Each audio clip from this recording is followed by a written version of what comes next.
It's going to be till Tuesday.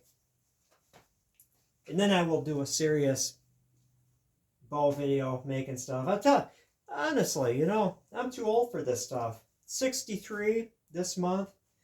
Whew. And my day job's tiring. There's a lot of lifting and toting and thinking, you know. I wasn't built for that stuff.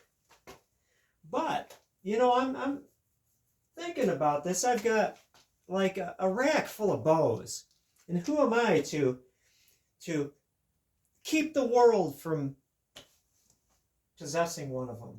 And so, you know, I've got, this is one of my little horse bow blanks that I've heat treated. I don't have the full bend in it, and I'm going to gull wing it.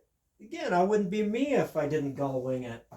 And so, all I need to do is just a little bit of bending and sinew back it, which, let's be honest, one of these little bows, it is not an extensive sinew job to do. 45 minutes, you know, if I do it really carefully, which I will. I will. I'm not going to shirk my duty. But, you know, knock out about 3 tendons. Heck, I probably have tendons enough soaking in my bags, you know, my wet method. I've got quite a few, probably enough to do this little bow. And so I'm thinking, you know what? I need to get a muffler for my SR500, my Yamaha. And I don't want to pay for it, so tell you what, you know, hit me up. If you want to own this beautiful little bow, and you might have seen it before, it's heat-treated red oak. This is a board bow. But look at that gleaming belly. Oh, I've got a gleaming belly. Isn't that cool?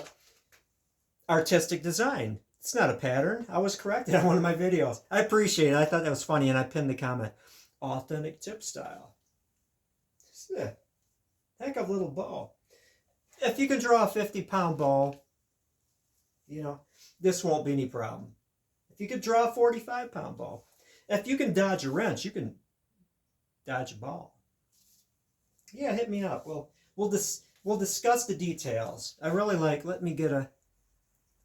Isn't that belly cool? Heat treated and dyed with black cherry, custom blended by Mike the Man Yancey at Pine Hollow Longbows. He stopped selling black cherry, and it's one of my favorite. Aerosmith, an analyte dye for dyeing arrows. He custom did that. Oh, and I even have tricky teal right there. I like teal. Nothing wrong with teal. If you don't like the teal, you can certainly do it in red or something like that. Just get some artist acrylic paint there and just paint over it. Helmsman Spar urethane varnish. So relatively waterproof there. But yeah, you know, if I sell that one, I'll be encouraged to do this one. But I'm not going to shirk my duties making those bows. Interesting tidbits. You know, I was thinking back. This is an okay boomer kind of moment. You can say that. Okay, boomer. Whatever. Be a duck, as one of my coworkers says. She can tell when I'm getting anxious, and she goes, John, be a duck. Just let it roll right off your back. You can't control that parsley and that cilantro goes limp. Not your fault. You are a cork floating in an ocean of leafy green vegetables that get, as Dr. Fedor would say, that's an inside joke. One person that's watching this remembers Dr. Fedor. Maybe two. Maybe two. I was thinking back in the day. I saw this video this morning. I mean, these I guess you call it trials.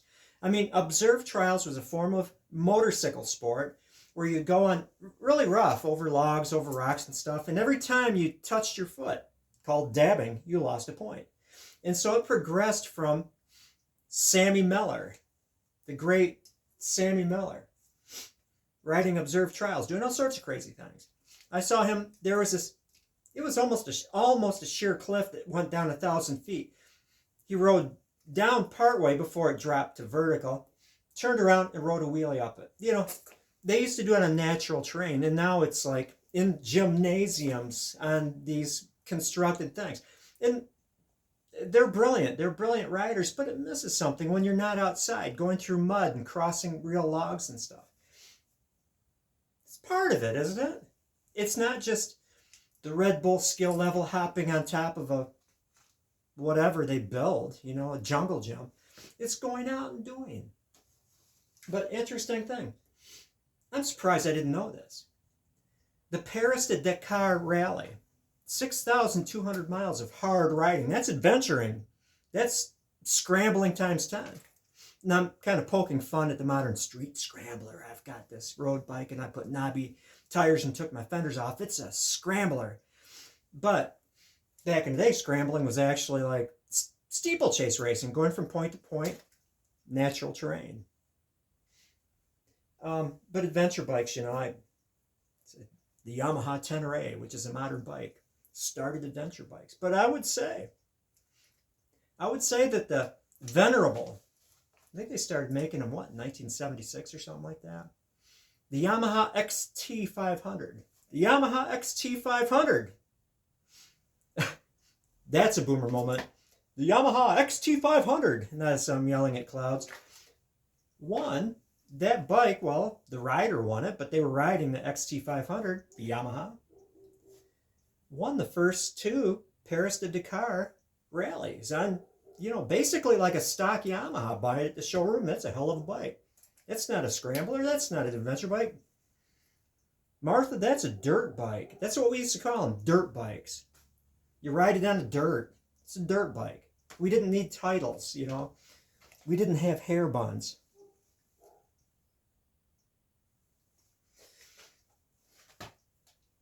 $6,200 miles of rough cross-country racing.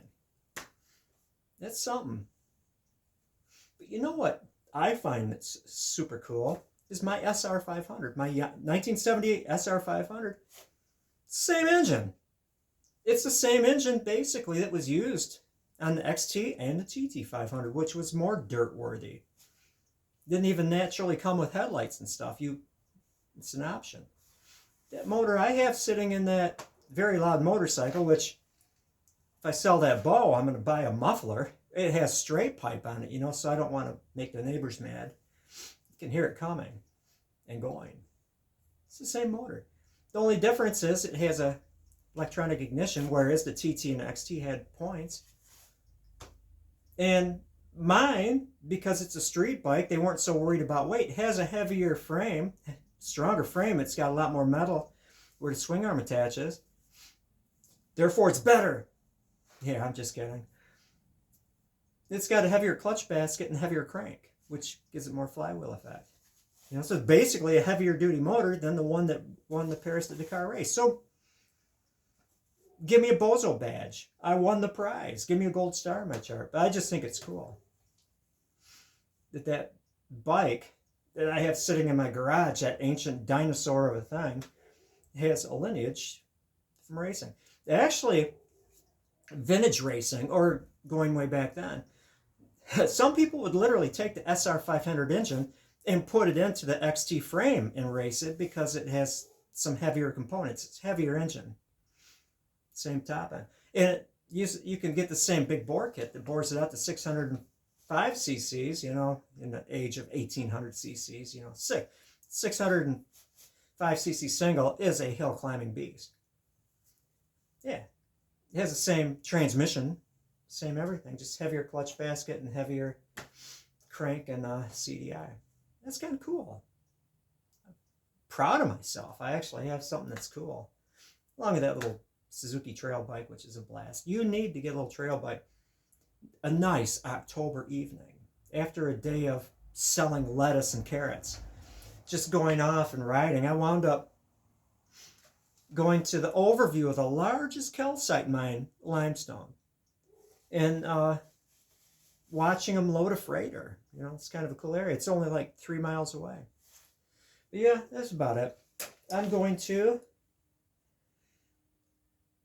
lay down like third base and just absolutely do nothing, or else just sit outside and just beautiful evening. Well, I have talked long enough.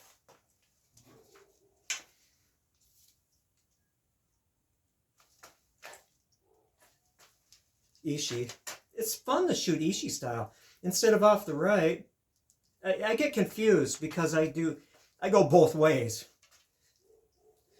That, or when you're shooting if you're right-handed and you're shooting off of this side, you got to be sure the fingers go on this side of the string, because when they slide off, the arrow can go straight. If you do it normally, just off the left side, just like you do Mediterranean draw, that arrow's going to go who knows where. Probably wind up in Dakar, Senegal, Africa.